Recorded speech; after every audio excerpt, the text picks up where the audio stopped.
Assalamualaikum warahmatullahi wabarakatuh. Alhamdulillahirabbil alamin.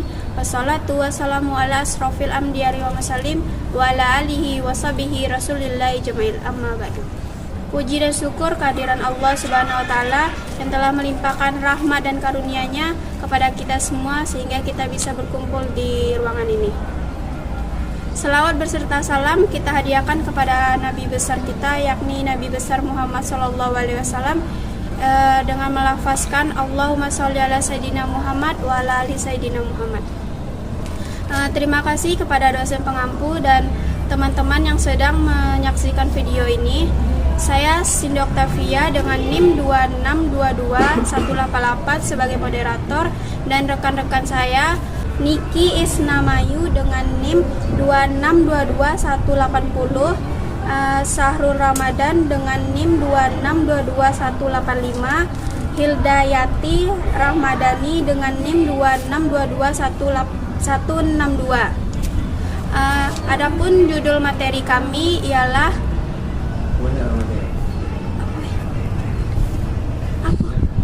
penggunaan kalimat huruf kapital. Adapun materi kami ialah penggunaan huruf kapital yang akan disampaikan oleh Niki. Kapital adalah awalan besar pada sebuah kalimat. Pada penggunaan huruf kapital terdapat 15 kaidah dan penjelasannya beserta juga dengan contoh. 1. Huruf kapital sebagai awalan sebuah kalimat dengan contoh dia mengantuk. Huruf D-nya diawali dengan huruf besar. 2. Penggunaan huruf kapital sebagai petikan langsung. Contohnya, adik bertanya dengan tanda kutip, kapan bisa pulang? 3. Huruf kapital sebagai huruf pertama dalam ungkapan yang berhubungan dengan nama Tuhan dan kitab suci. Contohnya, Allah, yang maha kuasa, yang maha pengasih.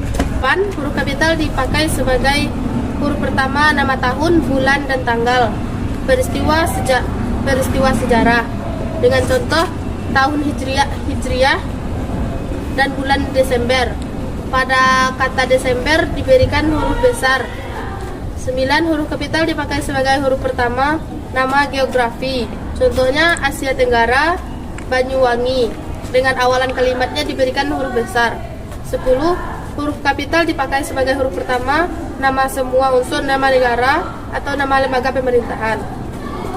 Dengan contoh Republik Indonesia dengan awalannya diberikan huruf besar, dan Majelis Permusyawaratan pada awal majelis itu diberi huruf besar. 6. Huruf kapital dipakai sebagai huruf pertama pada unsur-unsur nama orang. Contohnya Amir Hamzah dengan awalan A-nya dengan huruf besar. 7. Huruf kapital dipakai sebagai huruf pertama nama bangsa, suku bangsa, dan bahasa. Contohnya bangsa Indonesia. Huruf pertama pada kata Indonesia diberi dengan huruf besar. Huruf kapital dipakai sebagai huruf pertama setiap unsur bentuk yang sempurna yang terdapat pada badan lembaga pemerintahan. Contohnya Perserikatan Bangsa-Bangsa, Undang-Undang Dasar Republik Indonesia. Dengan awalan kalimat diberikan dengan awalan kata diberikan huruf besar. Untuk yang 12, huruf kapital dipakai sebagai huruf pertama semua kata di dalam nama buku, majalah, surat kabar, dan sebagainya. Dengan contoh, saya telah membaca buku. 12. Huruf kapital digunakan sebagai huruf pertama pada semua kota di dalam sebuah buku, majalah atau surat kabar, dan sebagainya. Dengan contoh, saya telah membaca buku dari Ave Maria jalan lain ke Roma. Yang ke-13, huruf kapital digunakan sebagai huruf pertama pada unsur-unsur singkatan gelar, pangkatan, atau sapaan. Dengan contoh doktor. Dengan contoh doktor, kata doktornya itu diganti menjadi DR dengan awalan huruf besar. Yang ke-14, huruf kapital dipakai sebagai huruf pertama kata penunjuk hubungan kekerabatan seperti bapak, ibu, kakak, atau adik.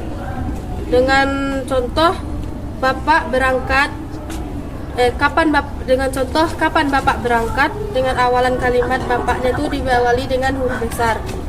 Yang terakhir,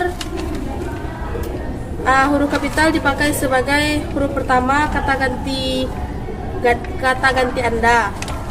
Di sini kita bisa dapat contohnya adalah, sudahkah Anda tahu? Kata Andanya itu diawali dengan huruf besar. Terima kasih. Selanjutnya materi yang akan disampaikan oleh rekan saya Sahrul Ramadan. Tulisan kata memiliki beberapa kaidah, yaitu kata asli, kata turunan, dan kata ulang.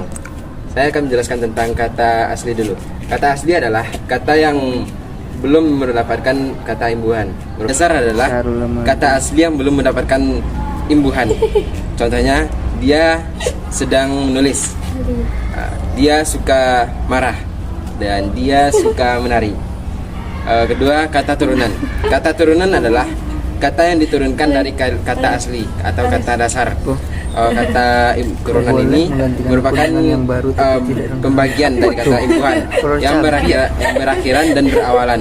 Berawalan maksudnya di sini contoh kata panas. Panas jika ditambah me atau pa dan akhirnya ditambah an. Jadi katanya menjadi pemanasan. Kedua, kata yang serangkai yang dipisahkan di awalnya. Contohnya sukaria, duka cita, dan lain-lain. Yang ketiga, kata yang dihubungkan atau kata yang dikombinasikan. Contohnya mahasiswa pancasarjana. Yang keempat adalah kata ulang. Kata ulang adalah kata yang diulang menggunakan tanda strip. Contoh kata ulang, kura-kura, pura-pura, hati-hati. Sekian, terima kasih. Selanjutnya materi yang akan disampaikan oleh Hilda.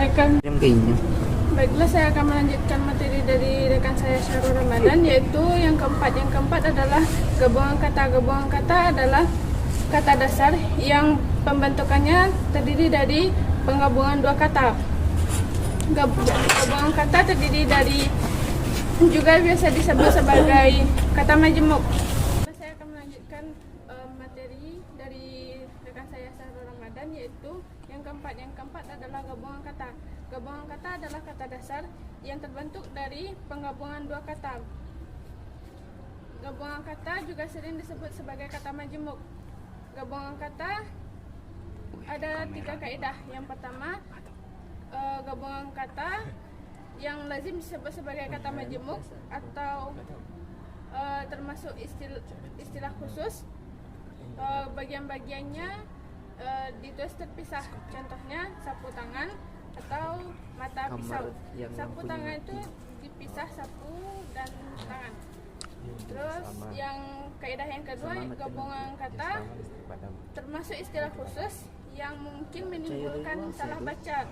Dapat ditulis dengan menggunakan tanda hubung untuk menegaskan pertalian antara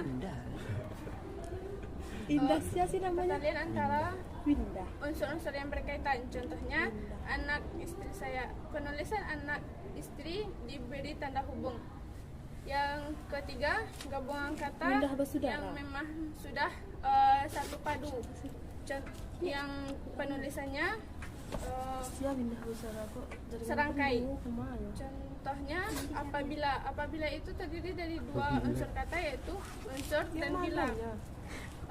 Tapi dalam penulisan digabung apabila. Yang kedua, daripada itu juga terdiri dari 2 unsur kata, yaitu dari dan pada. Tapi dalam penulisan serangkai.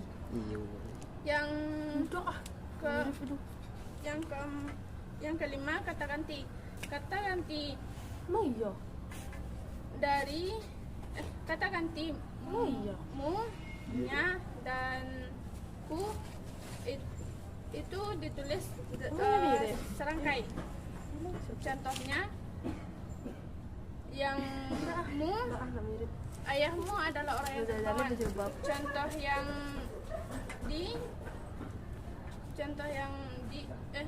yang nya, buku ini miliknya. Miliknya itu digabung dalam penulisan. Terus contoh yang ku, semua itu adalah salahku. Salahku itu dalam penulisan digabung atau serangkai. Kata depan di, ke, dan dari itu ditulis terpisah, kecuali dalam kata tersebut sudah dianggap satu padu, seperti kepada, daripada. Contoh yang kata depan di adalah saya berada di kampus. Contoh kata depan ke adalah ibu pergi ke pasar. Contoh yang kata depan dari ayah dari masjid. Mungkin sekian. Terima kasih. Assalamualaikum.